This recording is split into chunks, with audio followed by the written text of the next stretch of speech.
Assalamualaikum warahmatullahi wabarakatuh. Salam Om Swastiastu, Namo Buddhaya, salam kebajikan. Yang terhormat CEO Pajakin, Mas Arif Rohman. Kemudian yang terhormat CEO Pajakin, Mas Abdul Gofur. Yang terhormat Mbak Diva, selaku narasumber kita pada hari ini. Kemudian juga serta yang kami cintai, seluruh peserta webinar yang telah berkenan hadir pada acara webinar pada hari ini. Semoga semua hadir pada kesempatan kali ini dalam keadaan yang sehat walafiat. Amin amin ya robbal alamin. Puji syukur kita panjatkan kehadirat Allah Subhanahu wa taala yang telah memberikan kita rahmat sehingga kita dapat menghadiri kegiatan webinar pada pagi hari ini. Namun sebelum kita mulai acara pagi ini, izinkan saya untuk memperkenalkan diri terlebih dahulu. Perkenalkan saya Weni, saya selaku Master of Ceremony di webinar Pajakin pada hari ini. Oke, untuk selanjutnya agar acara kita dapat berjalan dengan lancar dan tentunya memberikan manfaat bagi kita semua, mari dimohon Bapak dan Ibu kita memulai kegiatan pada pagi hari ini dengan membaca doa terlebih dahulu. Berdoa menurut kepercayaan dan keyakinan masing-masing dimulai.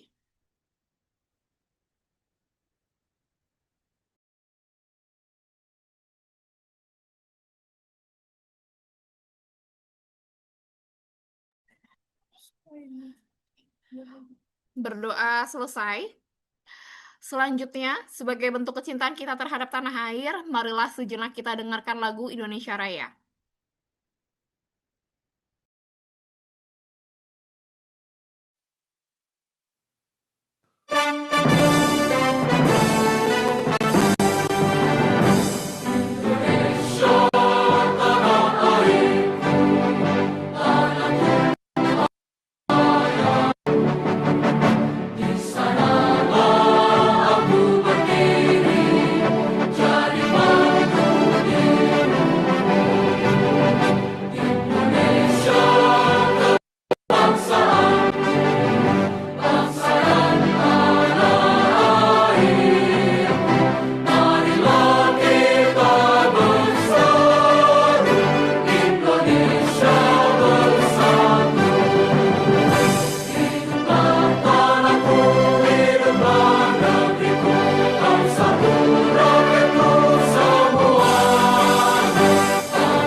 Selesai.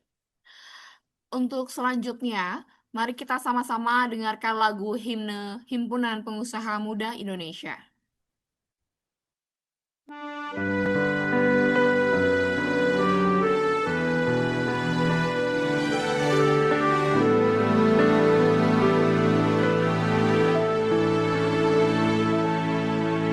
Mega-mega yang disentuh Buddha karena keagungan kerjamu.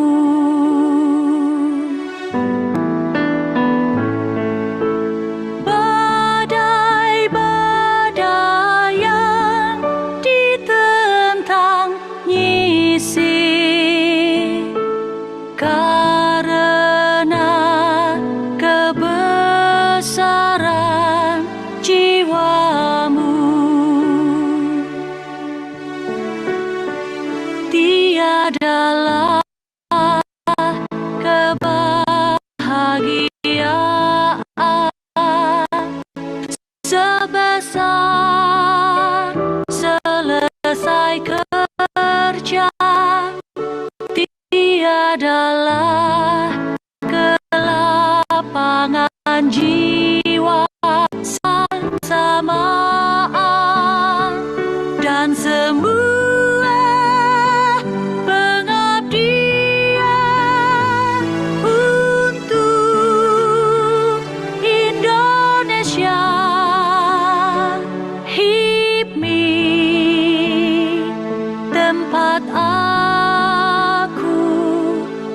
berbakti.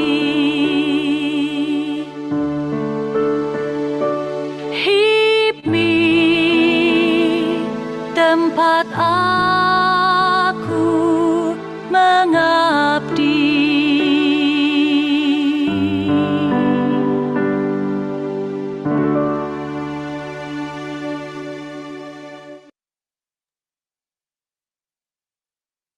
Selesai. Baik, selanjutnya kami akan informasikan syarat dan ketentuan dalam pelaksanaan webinar Pajakin pada pagi hari ini. Dimohon Bapak dan Ibu untuk menyimak sejenak. Pertama, untuk mendapatkan e-sertifikat gratis, Bapak dan Ibu wajib mengisi link absensi dan juga evaluasi. Komplain tidak diterima jika kedua link tidak sama sekali diisi. Kemudian, link hanya dapat diakses dan dikirim melalui kolom chat Zoom yang sudah tertera di sisi kanan Bapak dan Ibu. Dilihat untuk kolom chat Zoom-nya. Di situ kita selalu mengirimkan chat oleh admin kami untuk link untuk absensi dan juga evaluasi. Kemudian tim pajakin akan mengirimkan link absensi di kolom chat Zoom ini setiap 5 menit sekali. Link absensi dibuka mulai 9.45 tadi dan juga ditutup di pukul 11:10. Jadi Bapak Ibu dimohon untuk mengisi link absensi dan juga evaluasi. Kemudian, link evaluasi dibagikan setelah sesi tanya jawab dan ditutup saat webinar berakhir. Peserta yang sudah bergabung disarankan untuk tidak keluar masuk Zoom agar tidak tergeser dengan peserta lain. Mohon ya Bapak Ibu, jangan ada yang keluar masuk terus karena nanti akan tergeser dengan peserta lain dan kemungkinan besar Bapak dan Ibu kalau misalnya sudah keluar juga akan susah masuk lagi, akan bounce terus. Kemudian pastikan nama dan email diisi dengan benar dan sesuai pada kedua link karena akan digunakan untuk e-certificate. Dan permintaan revisi nama tidak diterima ya Bapak Ibu ya. Jadi diharapkan untuk mengecek kembali nama yang sudah dicantumkan. Kalau mau menggunakan gelar, silakan untuk digunakan, dicantumkan. Dan kita tidak terima revisi sama sekali ya Bapak Ibu ya. Baik, sebelum kita beralih ke rangkaian acara selanjutnya, kami mohon kesediaan Bapak dan Ibu peserta webinar pada hari ini untuk mengaktifkan kamera. Hal ini bertujuan untuk mendokumentasikan momen webinar pada hari ini. Jadi kami sangat mengapresiasi partisipasi dan juga kehadiran Bapak Ibu dalam webinar ini. Jadi kami harapkan untuk adanya dokumentasi pada hari ini ya Bapak Ibu ya. Kita akan foto terlebih dahulu. Silakan Bapak Ibu untuk menyalakan kameranya.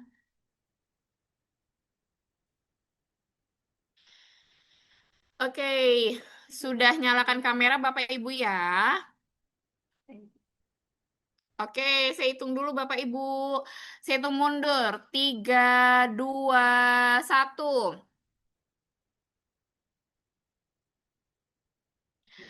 Sekali lagi gaya bebasnya Bapak Ibu. Gimana? Asik. 3, 2, 1. Oke, biar semangat aja sih gitu ya Bapak Ibu. Nanti foto-fotonya kami simpan. Nanti juga akan diposting di Instagramnya Pajakin gitu.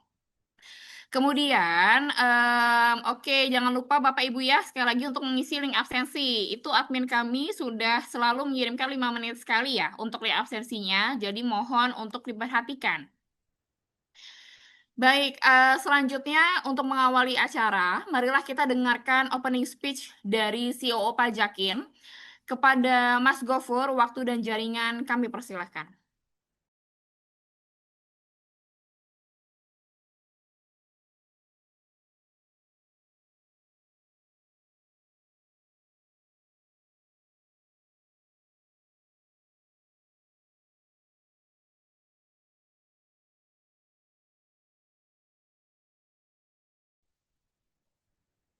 Halo, selamat pagi. Selamat pagi Mas Gofur. Sudah dengar suaranya? Dengar Mas? Oh ya. Assalamualaikum warahmatullahi wabarakatuh. Terima kasih Mbak Weni selaku MC pada pagi hari ini. Teman-teman semuanya, pada Kainers, gimana kabarnya? Dari Sabang sampai Merauke, mudah-mudahan sehat selalu eh, dan senantiasa bisa menjalankan aktivitas hariannya dengan penuh kebahagiaan gitu ya. Jadi tidak hanya bekerja dengan karena kewajiban, tapi juga bekerja dengan karena bahagia gitu ya. Karena tidak ada kebahagiaan selain setelah selesai kerja. Katanya yang lagi lagu tadi. Oke, Bismillahirrahmanirrahim. Terima kasih.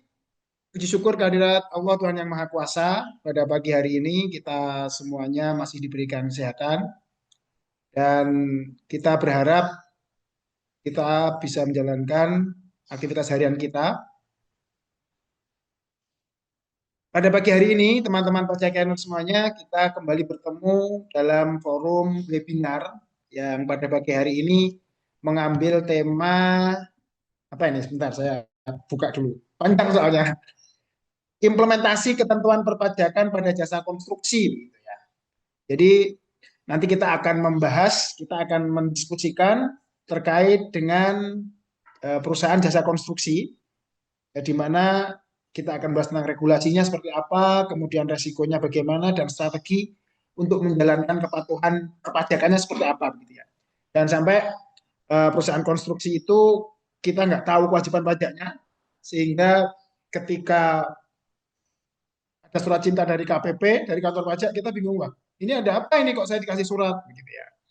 Apalagi bagi Bapak Ibu yang mungkin uh, sebagai pengemban tugas sebagai ini ya di pemerintahan gitu. Dan acap kali menggunakan jasa konstruksi di dalam pelaksanaan kegiatan sehari-harinya, misalnya untuk renovasi, bahkan mungkin untuk pembangunan. Nah, nanti ini kan kita bahas secara mendalam bagaimana jasa konstruksi ini aspek-aspek pajaknya seperti apa begitu ya. Kita punya narasumber yang sudah tidak diragukan lagi. Ada Mbak Diva yang nanti akan mengantarkan kita menyampaikan materi, menyampaikan bahan diskusi. Yang saya berharap teman-teman semuanya bisa aktif untuk mengikuti kegiatan webinar pada pagi hari ini ya. Karena kalau teman-teman hanya menyimak saja tanpa memberikan respon, baik itu pertanyaan maupun memberikan respon eh, pendapatnya begitu, nanti kami berpikirnya ini paham nggak ya? Dan dijelaskan oleh narasumber kami begitu. Itu ya kira-kira Bapak Ibu Pajakaners yang saya cintai, mudah-mudahan Bapak Ibu bisa mengikuti ini dengan sebaik-baiknya. Sebelum kita ke materi, sebelum kita ke acara yang intinya materi perpajakan pada pagi hari ini, izinkan saya eh, mewakili teman-teman di Pajakin menyampaikan sedikit profil dari Pajakin. Next, Mas. Eh, bahwa Pajakin ini mungkin Bapak Ibu semua sudah tahu, kita memiliki visi misi yang eh, saya menjadi penjembatan ya di tengah-tengah, menjadi mitra bagi wajib pajak dalam menyelesaikan, dalam menunaikan kewajiban pajaknya dan dalam mendapatkan hak perpajakannya gitu. Karena wajib pajak itu tidak hanya memiliki kewajiban, meskipun namanya wajib pajak ya, di situ ada juga hak yang melekat yang bisa didapatkan oleh wajib pajak. Misalnya yang akhir-akhir ini banyak dibahas yaitu tentang restitusi begitu ya. Karena memang apalagi ini kita membahas nanti jasa konstruksi. Apabila kita hubungkan, memang ada hak-hak wajib pajak di dalam restitusi ini. Bahkan ada yang namanya restitusi pendahuluan atau pengembalian pendahuluan yang bisa menjadi haknya teman-teman wajib pajak semuanya untuk mendapatkan restitusi itu. Dan juga kami menjadi mitra pemerintah dalam rangka menjalankan tugas dalam hal ini yaitu otoritas perpajakan untuk menjalankan tugasnya dalam menghimpun penerimaan negara secara efisien pastinya ya, secara efektif, secara berintegritas begitu dan berkeadilan. Oke, selanjutnya. Nah, Bapak, Ibu, teman-teman pajakener semuanya, kami memiliki dua layanan, Pajakin memiliki dua layanan utama, yaitu layanan yang online dan offline. Begitu. Untuk layanan online ini memang kami sediakan bisa di Bapak Ibu semua akses di mobile aplikasi ya, baik di HP yang uh, uh, Android maupun yang App Store gitu ya, melalui App Store maupun melalui Play Store, teman-teman Jadi HP-nya tipe apa, di situ insya Allah sudah tersedia. Eh, dan Bapak Ibu bisa mengakses nih, kira-kira pas perlu, penting, ingin menanyakan apa, silakan diakses aplikasi Pajakin karena bisa dimanapun begitu. Selama Bapak Ibu punya kuota. Kalau nggak ada kuota kan nggak bisa ngakses juga. Nah, layanan-layanan online ini Bapak Ibu bisa nanti didapatkan ketika Bapak Ibu sudah ada aplikasi Pajakin yang Bapak Ibu install. Baik mulai dari konsultasi, baik mengecek ini status NPWP-nya nih, baik NPWP kita maupun NPWP pihak lain. Kemudian kita juga ada eh, menu atau fitur buku kas begitu ya untuk mempermudah Bapak Ibu mungkin membuat catatan gitu daripada catat manual gitu kan. Itulah kita nyatet dipajakin di akun saya dipajakin begitu untuk mengecek berapa penerimaan berapa pengeluaran harian kita kalau memiliki usaha. Nah, juga ada menu yang lebih sedikit kompleks nih daripada buku kas yaitu akuntansi. Ini nanti produknya Bapak Ibu teman-teman pajak planner semua bisa outputnya dari menu akuntansi ini adalah laporan keuangan ya meskipun laporan keuangannya belum sekompleks ini laporan keuangan yang ini. Tapi laporan keuangan ini sudah kita uh, jadikan sebagai sebuah menu untuk Bapak Ibu bisa manfaatkan begitu ya karena di sini kita juga melihat sesuai dengan ketentuan DPSAK-nya seperti apa begitu ya. Apalagi bagi teman-teman UMKM ketika teman-teman UMKM harus lapor pajak dan harus melampirkan laporan keuangan gitu ya. Kan minimal ada dua, yaitu laporan posisi keuangan atau neraca dan laporan laba rugi. Gitu. Itu Bapak Ibu nanti teman-teman pajak bisa didapatkan ketika Bapak Ibu menggunakan menu akuntansi nih. Di outputnya ada itu. Kemudian juga ada menu e-billing, ada menu e-materai, dan ada menu izin usaha. Next, Mas.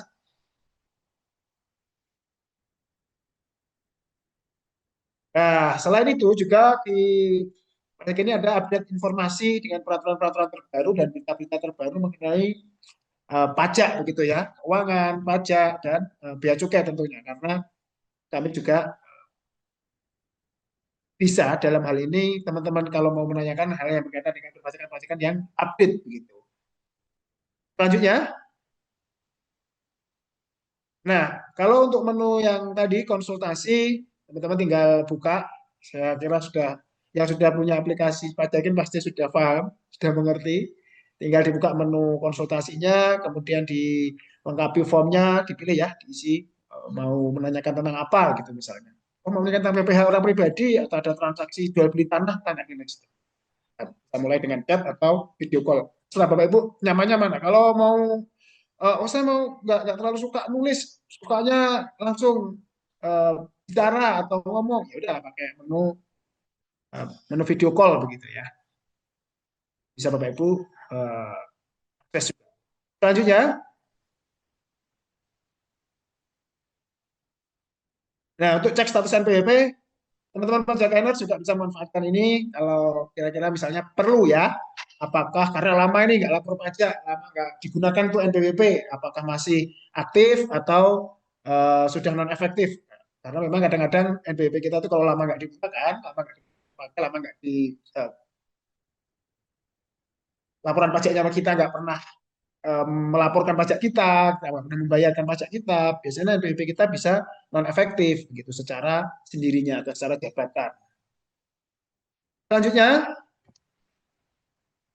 ada menu catat kas ya. Catat kas ini menu yang sederhana tapi bisa menjadi mungkin daripada nulis manual lah. Itu sekaligus nanti dari sini ketemu tuh selama 1 bulan berapa tuh omsetnya, kemudian ada pajaknya enggak nih? Oh ternyata kalau untuk UMKM yang orang pribadi lebih dari 500 juta sudah kena pajak.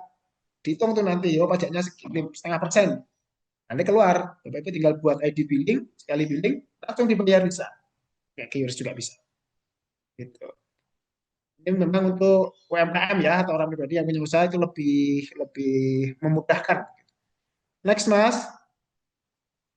Nah kalau akuntansi memang agak ini ya panjang jalannya karena memang nanti ada outputnya ya Bapak Ibu teman-teman pajak diners mulai dari tadi memilih menu menurut akuntansi, kemudian menginput transaksi ini, mulai dari transaksi apa ini? Oh, penjualan, apa pembelian. Pembelian apa? Pembelian aktiva atau pembelian persediaan misalnya. Kan tinggal dicatat. Apalagi, oh pembeliannya utang, oh pembeliannya cash. Nah, nanti di situ teman-teman seperti jurnal yang ada, teman-teman sudah masuk di aplikasi itu, langsung ketemu nuh, diproses, ketemu eh, outputnya. Ini bisa mau kalau mau download secara bulanan juga bisa. Misalnya, oh saya mau lihat nih, misalnya laporan keuangan saya secara bulanan seperti apa.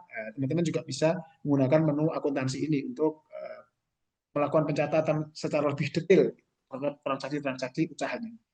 Eh, Biasanya yang sudah berbentuk CV, PT, PT perseorangan gitu memerlukan ini ya, karena memang juga ketika lapor pajak teman-teman tinggal eh, download dan kemudian di print aja, tinggal diupload nanti di laporan pajaknya di Cortex. Selanjutnya, menu e-billing seperti biasa, Bapak Ibu, ya, menu billing ini menu untuk membuat ini ya, billing dalam rangka membayar pajak. Nanti tinggal dipilih mau pilih pajak jenis apa, misalnya mau 21, mau orang pribadi, mau PPh 23, misalnya PPN, tinggal diisi sesuai dengan keperluannya apa gitu. Selanjutnya, selain ada menu e-materai, jadi Bapak Ibu kalau ada dokumen yang berbentuk digital ya dokumennya dan memerlukan materai itu Bapak Ibu bisa menggunakan e-materai yang tersedia atau disediakan oleh Pajakin di aplikasi ini. Bapak Ibu bisa mendapatkannya di sini. Oh. Next, nah, ini caranya nih, tinggal dipilih menu e-materainya, kemudian beli. Perlu berapa? Perlu 10 materai atau cuma perlu satu? Tinggal Bapak Ibu nanti beli. Kemudian diunggah di dokumen digitalnya tadi, sesuaikan, pas, selesai pembubuhan, dan dokumen Bapak Ibu sudah ada materainya begitu. Jadi nggak perlu di print juga tidak apa-apa. Selanjutnya kita ada menu izin usaha. Bapak Ibu yang mau mendirikan usaha, misalnya oh saya mau bikin PT perseorangan lah, daripada ini nanti biar mudah untuk mengakses misalnya kur, mengakses kredit atau mendapatkan kemudahan-kemudahan lain ya di perbankan atau di apa. Bapak Ibu mau membuat badan hukum untuk usahanya baik PT perseorangan, CV gitu ya, koperasi, PT bahkan atau yayasan, Bapak Ibu bisa tuh menggunakan menu izin usaha di Pajakin. Insya Allah kita bisa memprosesnya dengan memberikan layanan yang terbaik lah, efisien gitu ya. Efisien itu kan kata lain dari hemat gitu. Selanjutnya, nah ini menu-menu atau fitur-fitur online yang sedang dalam tahap development kami, mudah-mudahan bisa segera kami selesaikan karena memang selain dari faktor internal dipajakin juga ada karena memang kemarin adanya perubahan atau peralihan ya aplikasi pajak ke Cortex begitu sehingga harus memang dipersiapkan karena Cortex sendiri pun ini kan masih teman-teman juga harus di teman-teman di DJP sendiri Cortex juga tetap menjadi masih perlu lebih banyak lagi melakukan trial-trial gitu. Next, Mas. Nah, itu untuk layanan online yang disediakan oleh Pajakin, teman-teman Pajakaners. Nah, sedangkan untuk layanan offline, kita memberikan layanan untuk konsultasi perpajakan dan jasa akuntansi. Ya. Jadi Bapak Ibu yang memerlukan advice, memerlukan pendampingan bahkan, ataupun mau kita menunjuk kita memerlukan pajakin untuk menyelesaikan bagaimana laporan keuangannya supaya baik sesuai dengan standar akuntansi yang ada, bagaimana membuat laporan pajak yang sesuai dengan ketentuan peraturan perundang-undangan perpajakan yang ada. Insya Allah kami siap menu-menu layanan kami di offline bisa Bapak Ibu lihat misalnya kita ada tax advisory, ada tax compliance. Kalau tax compliance ini mau mau kewajiban pajak bulanan ya, misalnya yang perusahaan yang sudah kompleks, insya Allah kami juga siap untuk memberikan pendampingan. Kemudian ada juga layanan tax review dan tax clearance, ini mungkin Bapak Ibu memerlukannya supaya lebih yakin nih, ini laporan pajak saya udah benar apa enggak sih tahun-tahun sebelumnya? Ya, kita review, kita clearance kan, kita clearance kan supaya Bapak Ibu tenang gitu ya. Kemudian kita juga bisa memberikan pendampingan terhadap adanya tax dispute gitu ketika memang ada SP2DK dari kantor pajak gitu ya, ataupun ada dalam proses audit atau pemeriksaan pajak, kita siap untuk mendampingi Bapak Ibu. Selain itu mungkin kegiatan in-house training misalnya atau bimbingan teknis, kita juga siap memberikan in-house training bagi teman-teman semuanya pajak planners, misalnya dalam rangka penggunaan apa nih, Cortex, dalam rangka apa nih, pembuatan bukti potong unifikasi dan lain-lain. Juga kami menyediakan eh, layanan untuk pembuatan transfer pricing dokumen ketika memang Bapak Ibu ada perusahaan yang satu grup yang banyak anak usahanya, yang banyak company sisternya, begitu ya, yang kemudian oleh kantor pajak sudah diwajibkan untuk membuat dokumen transfer pricing, begitu. Kita siap memberikan servisnya, memberikan advisory-nya. Kemudian juga untuk layanan accounting, mulai dari misalnya, saya maunya ya udahlah transaksinya dari kami, nanti kami minta tolong untuk teman-teman pajakin membuatkan jurnalannya sampai membuat buku besar dan sampai outputnya laporan keuangan, kita juga insya Allah siap untuk mendampingi Bapak Ibu semuanya. Next, Mas. Ya. Saya kira itu teman-teman pajakiners apa yang bisa kami sampaikan untuk mengantarkan teman-teman semuanya mengikuti webinar pada pagi hari ini. Mudah-mudahan sekali lagi kami berharap teman-teman bisa mendapatkan sesuatu yang bermanfaat dari kegiatan pagi hari ini. Mendapatkan e-sertifikat itu jelas ya, tetapi mendapatkan hal lain, ada insight lain terkait dengan kewajiban jasa konstruksi, aspek pajaknya seperti apa, kemudian kepatuhannya bagaimana, dan karena memang jangan sekali lagi di depan saya sampaikan, kalau memang jasa konstruksinya ini penyerahannya hanya kepada bendahara pemerintah, pekerjaan ke pemerintah, itu punya potensi besar untuk Bapak Ibu punya hak mendapatkan restitusi pajak ketika Bapak Ibu belanjanya, pembelian bahan-bahannya untuk konstruksi itu dari PKP. Bapak Ibu punya pajak masukan, tapi pajak keluarannya sudah dipungut sendiri oleh bendahara, sehingga teman-teman jasa konstruksi ini sebenarnya punya hak untuk meminta restitusi pajak. Dan insya Allah tadi saya sampaikan, Mas Zakin siap ketika Bapak Ibu, wah ini aku kayaknya punya restitusi pajak nih. Tapi saya takut nih mau mengklaim ke kantor pajak gimana. Nah, yuk kita ngobrol, kenanya gimana gitu ya. Kalau kira-kira Bapak Ibu dari review yang kami lakukan, oh ya udah ajuin aja Pak, Bu, karena ini menguntungkan nanti Bapak Ibu punya mendapatkan uh, restitusi pajak jumlahnya sekian. Gitu. Nah, kita obrolin aja. Saya berharap itu hal-hal yang mungkin baru, insight-insight baru, misalnya seperti itu yang Bapak Ibu dapatkan dari kegiatan webinar kita pada pagi hari ini. Itu ya, teman-teman bacakan semuanya. Sekali lagi terima kasih, mohon maaf atas kesalahannya. Selamat mengikuti webinar, mudah-mudahan semuanya sehat. Kita Taufik Walhidayah. Assalamualaikum warahmatullahi wabarakatuh. Saya kembalikan Mbak Edi. Waalaikumsalam warahmatullahi wabarakatuh. Terima kasih Mas Gofur atas speech-nya, atas kesempatannya sudah hadir di tengah-tengah para bapak dan ibu ya, untuk memperkenalkan pajakin juga. Terima kasih sebelumnya. Alhamdulillah Bapak Ibu berkat Bapak Ibu juga ya sebagai pajakiners, jadi kami terus terdukung, jadi pajakin bisa tumbuh dan berkembang sampai sekarang ini. Semoga segala doa dan juga harapan untuk acara webinar pada hari ini terlaksanakan dengan sebaik-baiknya ya Bapak Ibu ya. Oke, baik, kita lanjutkan. Yang akan kita bahas pada pagi hari ini adalah tentang implementasi ketentuan perpajakan pada jasa konstruksi, yaitu regulasi, resiko, dan juga strategi kepatuhan yang akan dibawakan oleh narasumber kita, yaitu Mbak Diva, selaku Accounting and Tax Specialist dari Pajakin. Namun sebelum saya serahkan kepada Mbak Diva, izinkan saya mengingatkan kepada Bapak dan Ibu peserta webinar pada pagi hari ini yang telah bergabung untuk mengisi link absensi dan juga link evaluasi yang ada di kolom chat Zoom, agar Bapak dan Ibu bisa mendapatkan e-sertifikat gratis pada webinar pada pagi hari ini.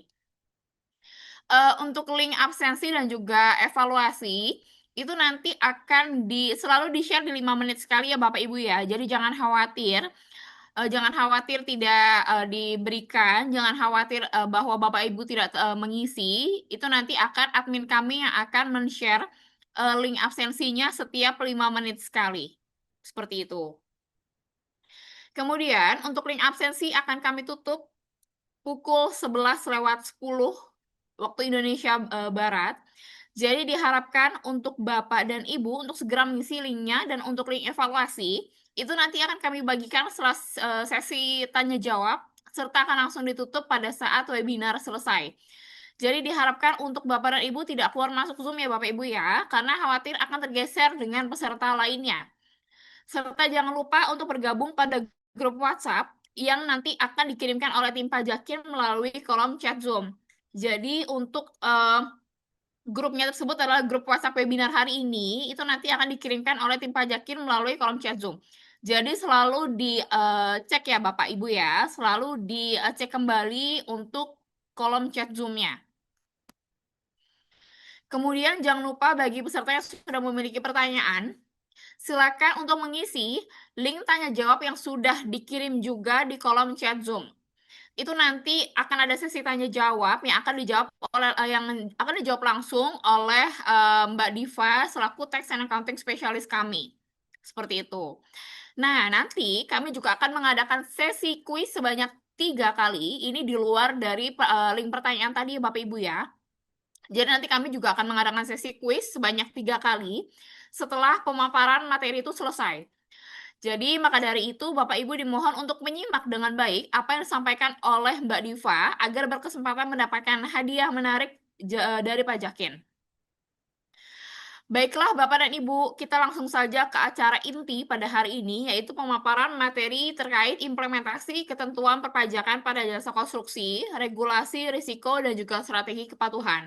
Yang akan disampaikan oleh narasumber kita pada hari ini, yaitu Mbak Diva. Namun sebelum kita memulai, mungkin kita perkenalan dulu ya dengan Mbak Divanya. Kita tahu yang akan dibawakan itu apa saja, dan Bapak Ibu perlu tahu Mbak Diva itu bagian dari Tax and Accounting Specialist itu biasa menangani apa saja. Silakan Mbak Diva. Halo, Assalamualaikum Mbak Diva. Halo, Waalaikumsalam Mbak Weni. Iya, gimana Mbak Diva kabarnya? Alhamdulillah Mbak, sehat. Mbak apa kabar Sehat. Mbak? Alhamdulillah sehat juga, baik. Nah, ini Mbak Diva, hari ini kan kita akan membawakan materi ya terkait implementasi ketentuan perpajakan pada jasa konstruksi. Dari Mbak Diva sendiri gimana nih? Udah siap belum memberikan materi dan insight-nya kepada kita semua? Insya Allah siap Mbak. Siap ya. Bapak dan Ibu sudah siap juga ya, berarti ya, untuk apa diberikan insight terbaru oleh Mbak Diva. Kurang lebih hampir kita akan mendengarkan materi ini kurang lebih hampir 2 jam. Jadi untuk Bapak Ibu, untuk disiapkan kopinya, cemilannya, makanannya, kursi terbaik gitu ya, karena kita akan diberikan ilmu yang bermanfaat gitu ya dari Mbak Diva sendiri. Dan pastinya nanti akan ada tanya jawab gitu ya, dan akan ada merchandise-nya. Jadi Bapak Ibu untuk selalu stay tune. Oke, Mbak Diva, nih kita juga udah nggak sabar nih ya untuk dijelaskan materi yang akan disampaikan sama Mbak Diva. Oke, kalau begitu kepada Mbak Diva, waktu dan jaringan kami persilakan untuk silakan memberikan. Oke, selamat pagi semuanya. Yang saya hormati Mas Gofur, Mbak Weni, dan seluruh peserta yang hadir pada hari ini. Perkenalkan, saya Diva dari Accounting dan Tax Specialist di Pajakin. Dan hari ini saya berkesempatan untuk berbagi materi terkait implementasi ketentuan perpajakan pada jasa konstruksi sehubungan dengan regulasi, resiko, dan strategi kepatuhan. Terima kasih juga atas kesempatan dan waktunya. Mari kita mulai sesi ini dengan semangat dan semoga materi yang saya sampaikan ini dapat memberikan manfaat praktis bagi kita semua. Oke, next. Nah, untuk sektor konstruksi ini itu cukup memiliki peran penting ya dalam pembangunan nasional. Nah, tapi kompleksitas dalam aspek perpajakan ini memunculkan banyak tantangan juga dan potensi sengketa karena melibatkan banyak proyek yang besar nih. Nah, banyak pihak maupun aliran dana yang signifikan sehingga sektor jasa konstruksi ini menjadi salah satu bidang yang paling rentan terhadap kesalahan perpajakan. Sehingga kita perlu mempersiapkan strategi kepatuhan yang tepat sejak dari awal proyek. Kemudian dari webinar ini bertujuan untuk memberikan pemahaman menyeluruh tentang regulasi perpajakan, resiko yang kemungkinan akan terjadi, kemudian dan strategi kepatuhan yang dapat diterapkan secara efektif. Oke, next. Nah, dari jasa konstruksi ini terdapat beberapa regulasi yang berlaku saat ini. Yang pertama itu ada PP nomor 9. Nah, PP nomor 9 ini mengatur terkait tarif dan tata cara pemotongan, penyetoran, serta pelaporan dari PPh final atas penghasilan dari usaha jasa konstruksi. Regulasi ini menggantikan ketentuan sebelumnya ya untuk menyesuaikan dengan perkembangan dari sektor konstruksi itu sendiri. Kemudian di sini ada PMK nomor 59 yang merincikan pelaksanaan PPh final untuk jasa konstruksi termasuk dari ketentuan tarif berdasarkan klasifikasi usaha maupun kualifikasi ataupun sertifikasi dari penyedia jasa baik yang ber-NPWP maupun tidak. Dan di sini ada surat edaran SE5 yang memberikan penjelasan teknis dan petunjuk pelaksanaan atas pemotongan PPh final jasa konstruksi termasuk dari identifikasi kegiatan yang tergolong jasa konstruksi dan mekanisme administrasinya. Oke, next. Nah, mungkin Bapak dan Ibu masih banyak pertanyaan bagaimana sih sistem perpajakan dari jasa konstruksi. Mungkin banyak yang belum mengetahui apakah sama dengan sistem perpajakan perusahaan lainnya ataukah sama ataupun beda. Nah, di sini untuk sistem perpajakan jasa konstruksi itu sama seperti perusahaan bidang lainnya yang mana kita harus menghitung, membayar, dan melaporkan juga. Di sini kita harus mengidentifikasi terlebih dahulu untuk penghasilannya atau mengklasifikasikan nih jenis penghasilan yang diperoleh. Misalnya penghasilan dari jasa konstruksi, penjualan barang, sewa, dan lain sebagainya. Setelah kita mengidentifikasi penghasilan, kita menghitung tarif pajak terhutangnya berdasarkan ketentuan yang berlaku. Terus, habis itu kita menghitung tarif pajak terhutangnya berdasarkan penghasilan ataupun omset ataupun transaksi tertentu yang besarannya dihitung dari eh, penghasilan bruto, omset, ataupun nilai suatu transaksi. Jadi tergantung dari jenis pajaknya maupun kesepakatannya yang dibikinkan kontrak. Kemudian setelah sudah menentukan tarif pajaknya dan sudah menghitung, maka Bapak dan Ibu dapat membayarkan secara mandiri melalui sistem e-billing yang ada di Cortex, yang mana pembayaran ini dilakukan secara self-assessment. Kemudian wajib disetor juga ke negara paling lambat sesuai dengan jatuh tempo pajak masing-masing. Nah, dipastikan untuk tidak melewati tenggat waktu dari pembayaran. Karena kalau misalnya lewat, itu akan berpotensi adanya sanksi administrasi berupa denda ataupun bunga. Nah, setelah dibayarkan, Bapak dan Ibu bisa melaporkan pajaknya melalui SPT masa ataupun tahunan. Dan bisa dilakukan melalui Cortex juga. Kemudian dipastikan untuk dapat menyimpan bukti pembayaran maupun pelaporannya sebagai bentuk kepatuhan formal perpajakannya dengan benar. Oke, next. Nah, untuk perusahaan jasa konstruksi ini juga mewajibkan untuk melakukan pencatatan dan pembukuan disesuaikan dengan kondisi perusahaan. Nah, untuk pencatatan sendiri, wajib pajak orang pribadi yang menjalankan usaha ataupun kerjaan bebas dengan omset kurang dari 4,8 miliar per tahun itu dapat melakukan pencatatan saja. Kemudian dilakukan secara teratur dan kronologis atas seluruh transaksi keuangan. Yang penting harus menggambarkan penghasilan, biaya, harta maupun kewajiban dan dapat dilakukan secara manual ataupun digital.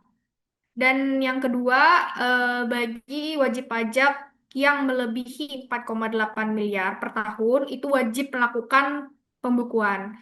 Yang mana dalam pembukuan ini mengacu pada standar akuntansi keuangan yang ada di Indonesia, kemudian dapat menggunakan prinsip akuntansi akrual ataupun cash basis, tergantung dari wajib pajaknya. Kemudian harus diselenggarakan dalam bahasa Indonesia dan rupiah. Tujuannya adalah untuk menjadi dasar perhitungan pajak terhutang secara benar, kemudian mendukung adanya transparansi dan kepatuhan perpajakan, dan menjadi alat kontrol fiskal oleh otoritas pajak. Jadi supaya ada bukti pendukungnya dalam perhitungan pajak ya. Kemudian next.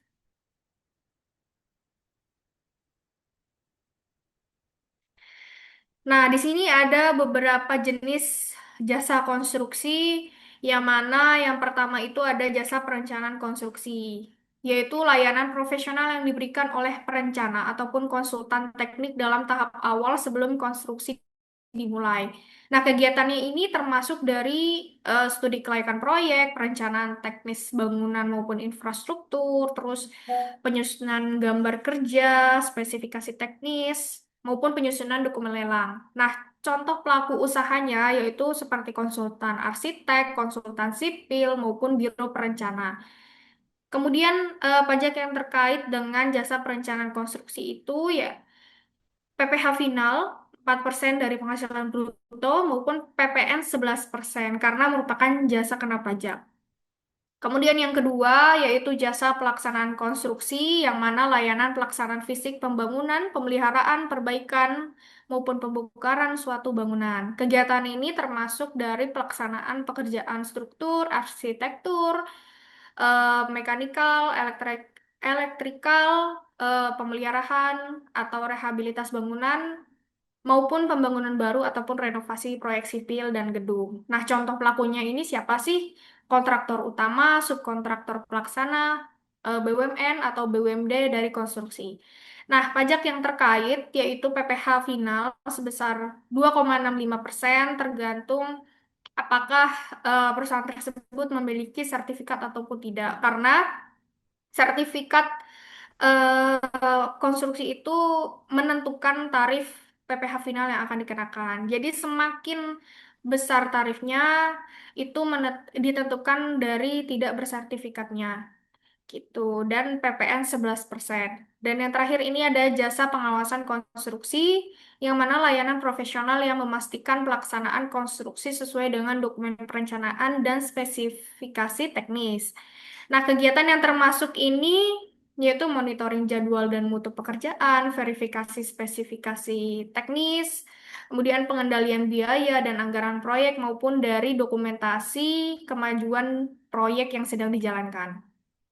Contoh pelaku usahanya yaitu konsultan pengawas maupun manajemen konstruksi.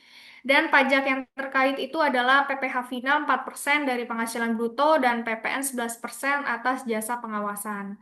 Nah, di sini ada catatan penting nih, bahwa ketiga jenis jasa ini memiliki perlakuan pajak yang berbeda-beda. Jadi terutama untuk pelaksanaan konstruksi yang memang tarifnya itu tergantung dari sertifikasi yang dimiliki oleh perusahaan. Dan penentuan jenis jasa harus didasarkan pada kontrak kerja dan lingkup kerja, karena salah klasifikasi ini aja bisa berdampak pada tarif pajak maupun resiko pemeriksaan pajak. Jadi harus dapat dipastikan kembali sertifikasi maupun kualifikasi dari perusahaan Bapak dan Ibu. Oke, next. Nah, ini adalah jenis pajak yang terkait dari perusahaan jasa konstruksi. Ini sama dengan perusahaan lainnya yang mana kita dikenakan pajak PPh 21, 23, 4 ayat 2 maupun PPN. Tapi diperuntukan itu berbeda. Kalau PPh 21 ini dikenakan atas penghasilan gaji, upah, honorarium, tunjangan maupun pembayaran lainnya kepada karyawan ataupun pekerjaan proyek. Nah, ini dipotong dan disetorkan oleh perusahaan sebagai pemberi kerja yang mana tarifnya ini berdasarkan peraturan dari tarif progresif sesuai dengan jumlah penghasilan dan status PTKP dari wajib pajak yang terkait yang akan dipotong. Kemudian untuk PPh pasal 23 ini dikenakan atas pembayaran kepada pihak ketiga untuk jasa di luar jasa konstruksi utama. Jadi apabila Bapak dan Ibu terdapat transaksi dengan badan usaha sehubungan dengan jasa desain, pengawasan maupun konsultan, itu dikenakan tarif 2% dari jumlah bruto dan belum termasuk PPN. Kemudian ini dipotong oleh pihak pengguna jasa ataupun eh, Bapak dan Ibu yang akan memotong PPh tiga tersebut karena menggunakan jasa dari pihak ketiga. Kemudian di sini ada PPh final pasal 4 ayat 2 yang mana atas jasa konstruksi yang bersifat final artinya tidak dapat dikreditkan dan tidak digabungkan dengan penghasilan lain. Untuk tarifnya ini tergantung dari jenis pekerjaan dan kualifikasi penyedia jasa atau ber-SBU atau tidak. Yang mana secara ringkas 2% dikenakan atas kontraktor bersertifikat dan akan lebih tinggi jika tidak memiliki sertifikat. Kemudian di sini ada PPN yang mana dikenakan atas jasa konstruksi yang termasuk jasa kena pajak ataupun barang kena pajak. Tarif umumnya yaitu sekarang 12% dari nilai kontrak bisa dikenakan kepada penyedia jasa konstruksi ataupun penyedia jasa pengawasan atau konsultan teknis. Nah, untuk PPN ini harus dipungut, disetor, dan dilaporkan oleh pengusaha kena pajak. Oke, next. Nah, untuk konsep pemotongan pembayaran PPh ini harus disesuaikan terlebih dahulu dan diklasifikasikan terlebih dahulu. Apabila Bapak dan Ibu terdapat penghasilan, maka dapat ditentukan dulu apakah transaksi tersebut itu objek pajak ataupun bukan objek pajak. Apabila bukan objek pajak, berarti Bapak dan Ibu tidak perlu membayar pajak. Tapi kalau misalnya transaksi tersebut merupakan objek pajak, maka harus dilakukan pemotongan pajak. Kemudian, apabila sudah ditentukan bahwa transaksi itu termasuk objek pemotongan pajak, maka diklasifikasikan lagi, dianalisis lagi, apakah transaksi tersebut harus dipotong PPh final ataupun non final. Karena kalau misalnya PPh final itu setelah dibayarkan pajaknya, maka selesai juga pemotongannya. Namun apabila PPh non final itu berpotensi akan menjadi kredit pajak dan itu harus dihitungkan kembali pada saat SPT tahunan. Oke, next. Nah, di sini ada kualifikasi usaha. Di sini Bapak dan Ibu juga dapat menentukan apa sih kualifikasi usaha dari perusahaan jasa konstruksi yang dimiliki. Di sini ada 5. Yang pertama jasa konsultasi konstruksi yang mana untuk sifat umum, contohnya manajemen proyek, pengawasan umum, ataupun pengkajian awal. Jadi tidak memerlukan keahlian teknis secara spesifik. Dan yang kedua ini ada jasa konsultasi konstruksi untuk sifat spesialis yang mana memerlukan keahlian teknis tertentu. Contohnya perencanaan struktur jembatan, analisis geoteknik, ataupun arsitektur spesifik. Jadi perlunya dilakukan oleh tenaga ahli yang bersertifikat. Kemudian di sini ada pekerjaan konstruksi yang untuk sifat umum juga, yang mana pelaksanaan konstruksi ini bersifatnya menyeluruh atau tidak teknis khusus. Contohnya adalah pembangunan gedung, jalan, saluran, drainase umum yang dapat dilakukan oleh kontraktor umum. Kemudian di sini ada pekerjaan konstruksi, yang mana pekerjaan teknis khusus dalam bidang konstruksi, contohnya seperti instalasi listrik, pemipaan, waterproofing, yang dapat dilakukan oleh kontraktor dengan keahlian spesifik. Dan yang terakhir di sini ada pekerjaan konstruksi terintegrasi, yang mana gabungan antara perencanaan dan pelaksanaan konstruksi dalam satu paket. Nah, ini cocok juga untuk proyek besar dengan efisiensi waktu dan biaya. Oke, next. Jadi setelah sudah dilakukannya kualifikasi usaha jasa konstruksi, maka kita dapat melakukan kualifikasi kembali jenis penghasilan dari jasa konstruksi mana yang dapat kita gunakan. Nah, untuk jasa konstruksi ini sudah pasti akan dikenakan PPh final, yang mana jenis pajaknya ini tidak dapat dikreditkan dan tidak dapat digabungkan dengan penghasilan lain. Nah, ini untuk berlaku pada sektor tertentu, salah satunya adalah jasa konstruksi.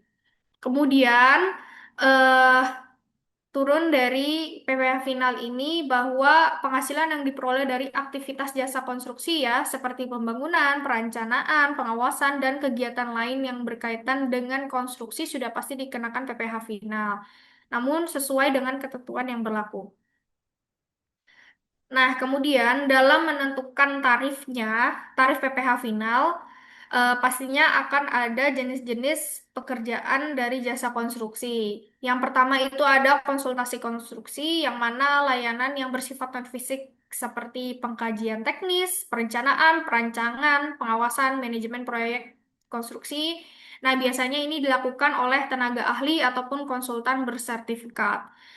Kemudian di sini ada pekerjaan konstruksi yang mana kegiatannya itu mencakup pembangunan, pemeliharaan, pembongkaran, ataupun renovasi suatu bangunan ataupun prasarana, yang mana dilaksanakan oleh kontraktor dan dikenakan PPh final 4 ayat 2. Dan yang terakhir ini ada pekerjaan konstruksi terintegrasi, yang mana gabungan antara pekerjaan konstruksi dan jasa konsultasi dalam satu kesatuan layanan. Contohnya design and build and EPC.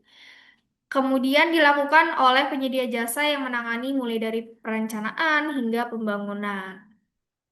Jadi, Bapak dan Ibu dapat mengkualifikasikan dulu dari jenis jasa konstruksinya itu yang mana. Gitu. Oke, next.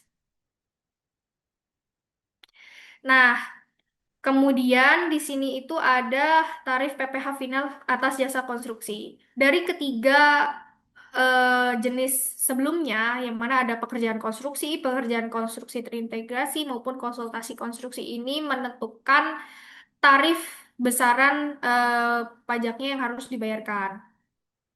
Apabila perusahaan Bapak Ibu itu termasuk dari golongan pekerjaan konstruksi dan memiliki sertifikat badan usaha kualifikasi kecil atau sertifikat kompetensi kerja untuk usaha orang perseorangan, maka dikenakan tarifnya 1,75%. Namun apabila pekerjaan konstruksi itu tidak memiliki sertifikat badan usaha ataupun sertifikat kompetensi kerja yang memadai untuk usaha perseorangan, maka tarifnya itu akan lebih tinggi 4%. Kemudian, apabila penyedia jasa selain di atas, eh, antara lain penyedia jasa yang memiliki kualifikasi usaha menengah atau kualifikasi usaha besar maupun spesialis itu dikenakan 2,65%. Kemudian, apabila perusahaan Bapak dan Ibu jasa terkait pekerjaan konstruksi terintegrasi dan memiliki sertifikat badan usaha, maka dikenakan 2,65%. Nah, kalau misalnya tidak memiliki sertifikat, maka dikenakan tarifnya lebih tinggi, yaitu sebesar 4%. Kemudian apabila perusahaan Bapak dan Ibu jasanya adalah konsultasi konstruksi saja dan memiliki sertifikat, maka dikenakan 3,5%. Balik lagi, kalau misalnya tidak memiliki sertifikat, maka tarif yang dikenakan akan lebih tinggi, yaitu 6%. Oke, next. Nah, pentingnya untuk mempunyai sertifikat kompetensi kerja usaha karena itu akan menentukan tarif besaran pajak konstruksi yang harus Bapak atau Ibu kenakan gitu. Nah, untuk tanda bukti pengakuan kompetensi tenaga kerja konstruksi yang dikeluarkan oleh lembaga sertifikasi profesi dan dicatat oleh lembaga pengembangan dari jasa konstruksi. Jadi, sertifikat badan usaha ini adalah sebagai tanda bukti gitu ya, pengakuan terhadap klasifikasi dan kualifikasi atas kemampuan usaha. Sehingga jasa konstruksi ini termasuk hasil penyetaraan dari kemampuan. Makanya perusahaan itu wajib memiliki sertifikat badan usaha. Yang pertama ini yang mana lembaga sertifikasi badan usaha yang dibentuk oleh Asosiasi Badan Usaha yang terakreditasi oleh Kementerian Pekerjaan Umum dan Perumahan Rakyat dan dicatat oleh Lembaga Pengembangan Jasa Konstruksi.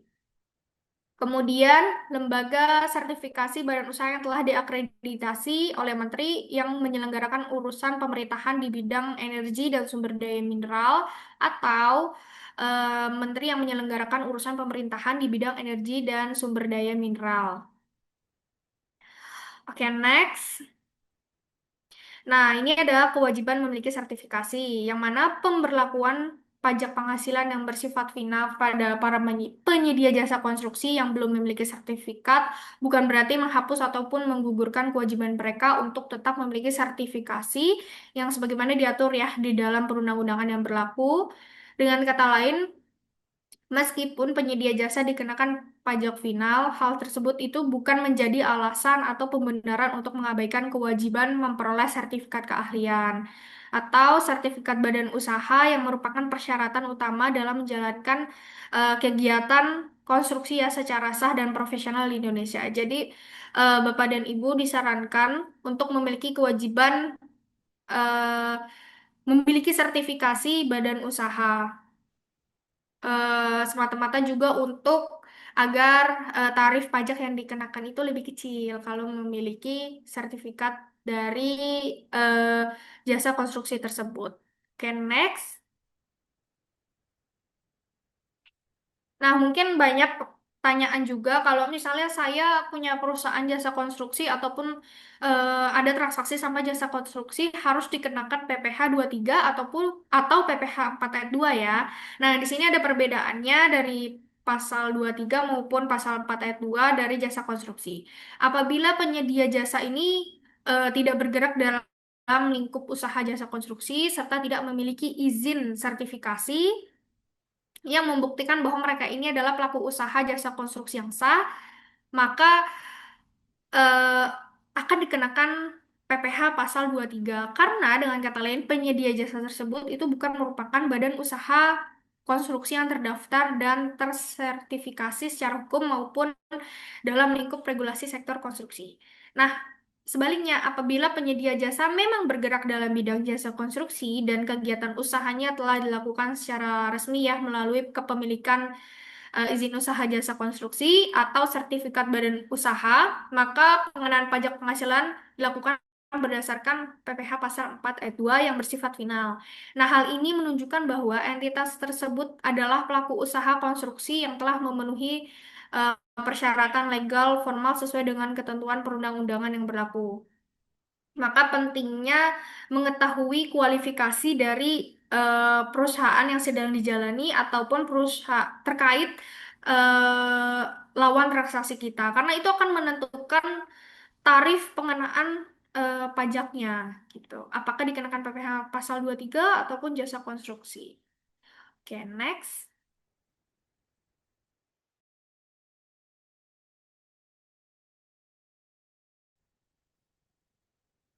Nah, ini yang sudah sebelumnya disinggung oleh Mas Gufur terkait PPN, yang mana apabila perusahaan jasa konstruksi itu sudah PKP, maka diwajibkan untuk melakukan pelaporan SPT masa PPN. Nah, sebelumnya kita harus mengetahui dulu nih, kewajiban kita apa dalam PPN tersebut, dan apa sih yang harus kita keluarkan.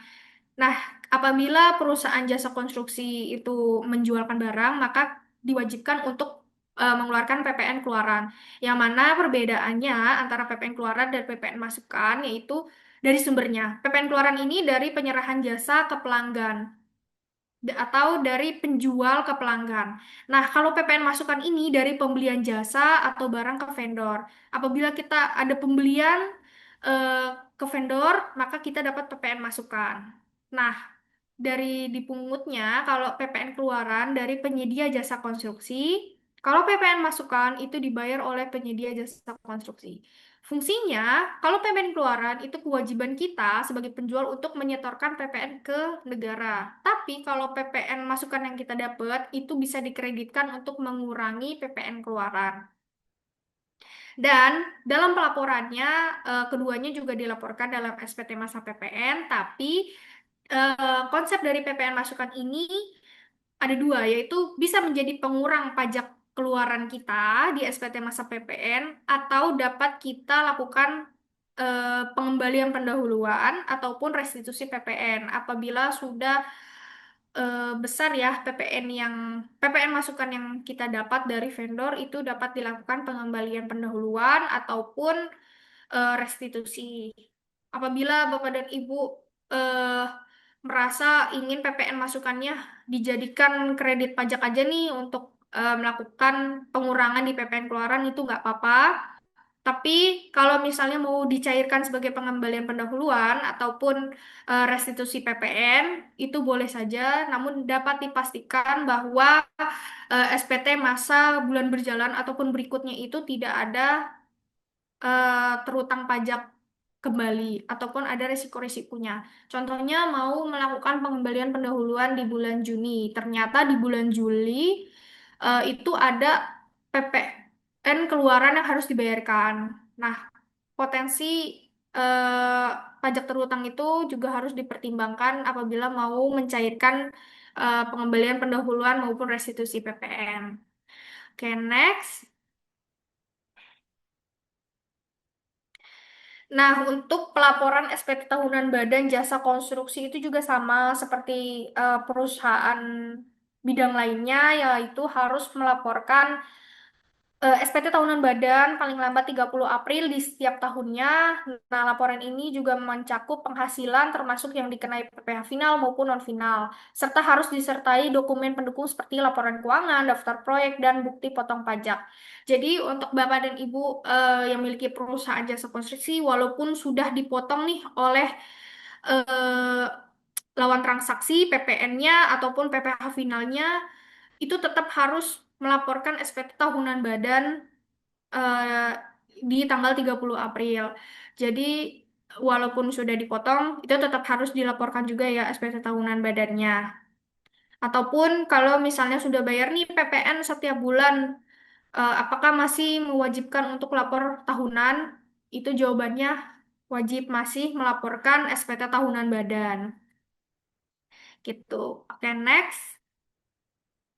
Nah, di sini ada resiko-resiko yang berpotensi apabila eh, dalam pemotongan PPh terutangnya tidak sesuai dengan kualifikasi ataupun ada keterlambatan lapor. Di sini ada tiga resiko. Yang pertama ada resiko administratif, resiko audit pemeriksaan, maupun resiko reputasi.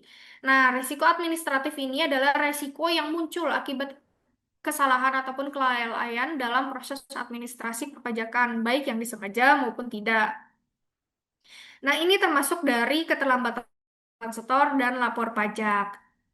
Jadi dipastikan pajak yang dipotong ataupun dipungut itu harus disetor dan dilaporkan tepat waktu. Karena kalau misalnya kita terlambat setor ataupun lapor, itu ada sanksi administratifnya. Kalau denda keterlambatan lapor PPN misalnya, itu dikenakannya 500.000. Tapi juga dikenakan bunga keterlambatan penyetoran itu tergantung dari tarif bunga acuannya. Kemudian di sini ada kesalahan dalam pemotongan ataupun pemungutan pajak. Contohnya, salah menerapkan tarif PPh final ataupun PPh tiga nih. Nah, akibatnya itu terjadinya kurang bayar dan dikenakan sanksi bunga serta denda dan menimbulkan kerumitan administratif saat audit. Kemudian adanya ketidaksesuaian nilai kontrak dengan nilai pelaporan. Nah, sering terjadi nih ketika nilai kontrak konstruksi yang dilaporkan ke pajak berbeda dari nilai real dalam perjanjian ataupun laporan keuangan, itu menimbulkan kecurigaan fiskus dan potensi koreksi saat pemeriksaan. Nah, di sini ada risiko audit dan pemeriksaan, yang mana risiko ini muncul saat otoritas pajak melakukan audit ataupun pemeriksaan pajak atas wajib pajak jasa konstruksi, yang mana Fiskus ini dapat melakukan penyesuaian koreksi atas nilai proyek apabila ditemukan ketidaksesuaian, antara lain itu seperti laporan pajak, laporan keuangan, data pihak ketiga, itu bisa menyebabkan tambahan pajak terutang maupun sanksi. Nah, resiko selanjutnya yaitu adanya perbedaan nilai PPN dengan laporan keuangan. Nah, misalnya laporan keuangan ini menunjukkan penerimaan yang diterima itu adalah 10 miliar, tapi ternyata SPT masa PPN hanya menunjukkan 8 miliar. Nah, atas selisih tersebut itu bisa dianggap sebagai penghindaran pajak dan menimbulkan koreksi serta sanksi. Nah, kemudian ada subkontraktor yang tidak valid. yang mana penggunaan subkontraktor fiktif ataupun tidak memiliki NPWP atau SBU atau PKP itu dapat menimbulkan koreksi, yang mana biaya itu dianggap tidak dapat dikurangkan, pajak masukan tidak dapat dikreditkan, dan berpotensi menyebabkan sanksi pidana pajak jika terbukti rekayasa. Dan resiko terakhir yaitu resiko reputasi. Karena resiko ini menyangkut dampak terhadap citra dan kredibilitas akibat ketidakpatuhan perpajakan, yang mana di sini itu akan dikenakan denda dan bunga pajak yang besar